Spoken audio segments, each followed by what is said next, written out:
ሰላም የሐረር ግሎባል ኔትወርክ ተከታታዮቻችን የዕለቱ መረጃዎች ይዘንላችሁ ቀርበናል። እንደተለመደው ላይክ፣ ሼር፣ ኮሜንት በማድረግ አጋርነታችሁን ያሳዩ። ክርስቲያኖ ሮናልዶ የፊልም ኩባንያ ከፈተ። በሰርጉ ቀን 3 ሰዎችን የገደለው ሙሽራ። የአህያ አይብ በ1200 ዩሮ እየተሸጠ ይገኛል። በናይጄሪያ ቦኮ ሃራም ተመልሶ ሊመጣ ነው ተባለ። ኒውዮርክ ከተማ በዓለም ላይ እጅግ የበለጸገች ከተማ ተብላ ተመረጠች። በአሜሪካ በሄሊኮፕተር መከስከስ የ6 ሰዎች ሕይወት አለፈ። አብራችሁን ቆዩ። እነዚህ መረጃዎች በጥልቀት እንመለከታቸዋለን። በስካር መንፈስ በሰርጉ ቀን የነበሩ 3 ታዳሚዎችን የገደለው ሙሽራ በእስራት ተቀጣ። በደቡብ ምዕራብ ኢትዮጵያ ሕዝቦች ክልል በካፋ ዞን ጌሻ ወረዳ ውስጥ ነው የወንጀሉ ድርጊት የተፈጸመው። ተከሳሽ የሆነው ግለሰብ አስራት መንገሻ የተባለ ሲሆን በካፋ ዞን በጌሻ ወረዳ ጋውቲ ቀበሌ ከምሽቱ 2 ሰዓት ላይ በስካር መንፈስ በመነሳሳት በሰርጉ ደስታ ላይ የታደሙትን 3 ሰዎችን በመግደልና 4 ሰዎች ላይ ደግሞ የመግደል ሙከራ ወንጀል መፈጸሙን የደቡብ ምዕራብ ኢትዮጵያ ሕዝቦች ክልል ፖሊስ የሕዝብ ግንኙነት ኮሚኒኬሽን ዳይሬክተር ኢንስፔክተር ደጀኔ አሰፋ ለብስራት ራዲዮ ተናግረዋል። በተጨማሪም ተከሳሹ የሰው መኖሪያ ቤትን ማቃጠሉን ተናግረዋል። የካፋ ዞን ከፍተኛ ፍርድ ቤት ከዞኑ አቃቤ ሕግ የቀረበለትን የክስ መዝገብ ግራ ቀኙን ሲያከራክር ቆይቶ የአቃቤ ሕግን የሰው ምስክሮችን አስቀርቦ ካዳመጠ በኋላ ተከሳሹ ላይ የጥፋተኝነት ብይን ይሰጣል። በዚሁ መሰረት የካፋ ዞን ከፍተኛ ፍርድ ቤትም ተከሳሽ አስራት መንገሻን በ22 ዓመት ጽኑ እስራት እንዲቀጣ መወሰኑን ኢንስፔክተር ደጀኔ አሰፋ አሳውቀዋል።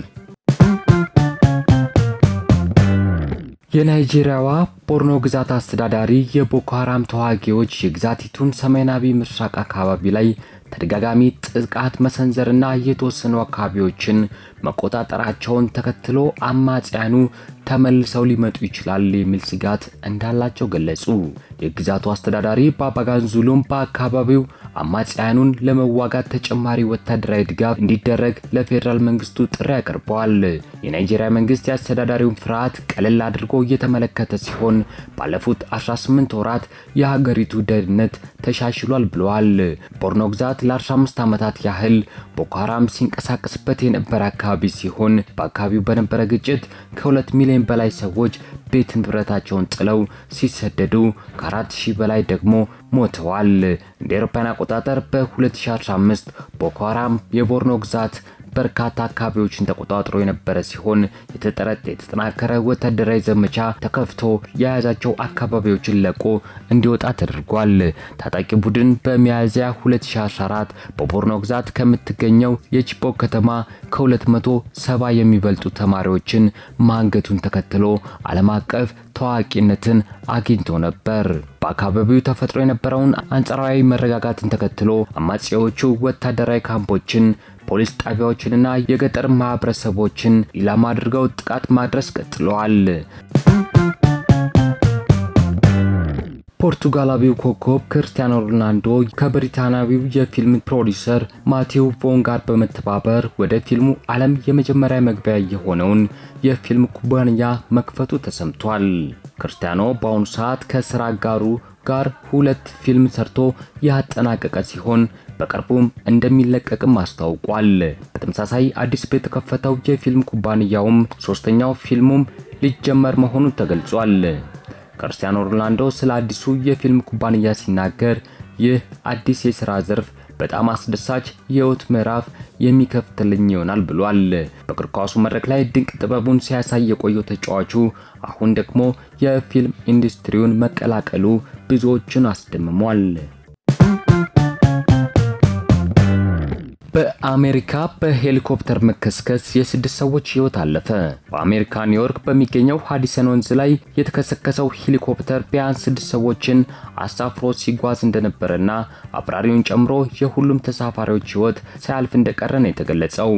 በተከሰከሰው ሄሊኮፕተር ውስጥ የነበሩ 3 ታዋቂዎችና 3 ህፃናት አስክሬንን በአደጋ ጊዜ ሰራተኞች መውጣቱን የተዘገበው የኒውዮርክ ፖሊስና አደጋ ጊዜ ሰራተኞች ሃዲሰን ወንዝ አካባቢ ከፍተኛ የነፍስ አድን እንቅስቃሴ እያደረጉ እንደሚገኝ ቢቢሲ ሲኤንኤንን ጠቅሶ ዘግቧል።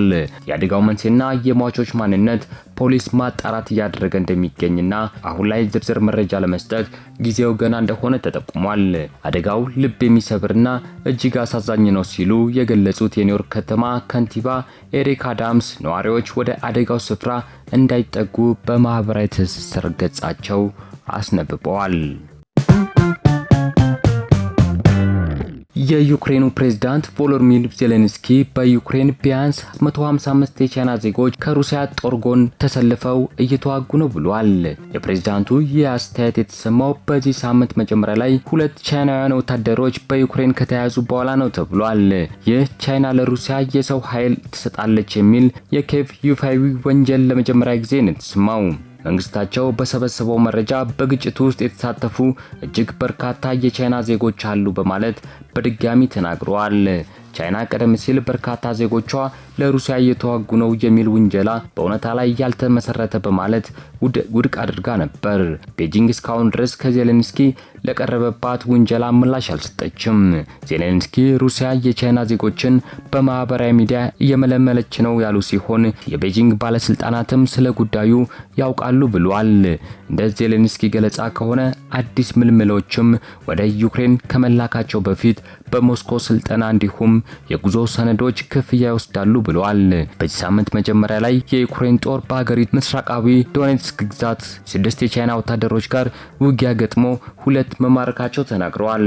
የዩክሬኑ መሪ ሩሲያ በዚህ በአውሮፓ ጦርነት ውስጥ ከሌሎች አገራት ጋር በቀጥታም ሆነ በተዘዋዋሪ በመሆን ቻይናን ማሳተፏ ፑቲን ጦርነቱን ከማስቆም ይልቅ ሌላ ነገር ለማድረግ እንዳሰቡ ግልጽ ማሳያ ነው ብለዋል።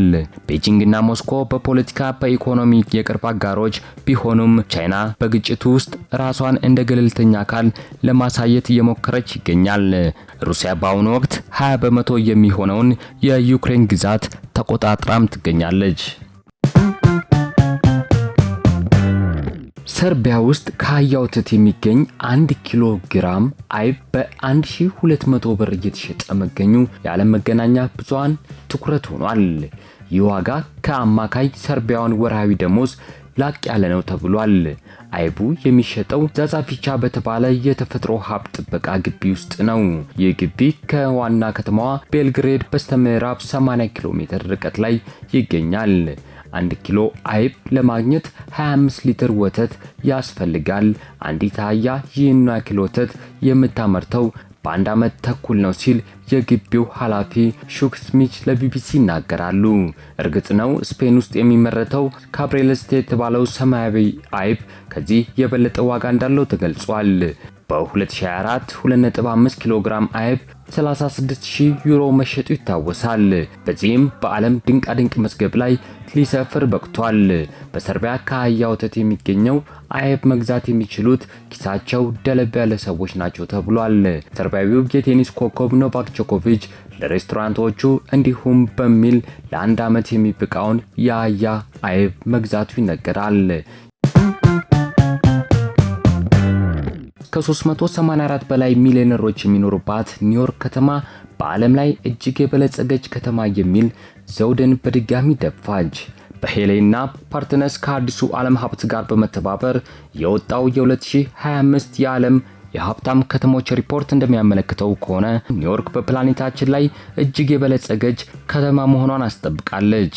66 ቢሊዮነሮች የሚኖሩባት ከተማ የዓለም ሀብት ማግኔት ሆና ቆይታለች ሲል ዘገባው መላክቷል።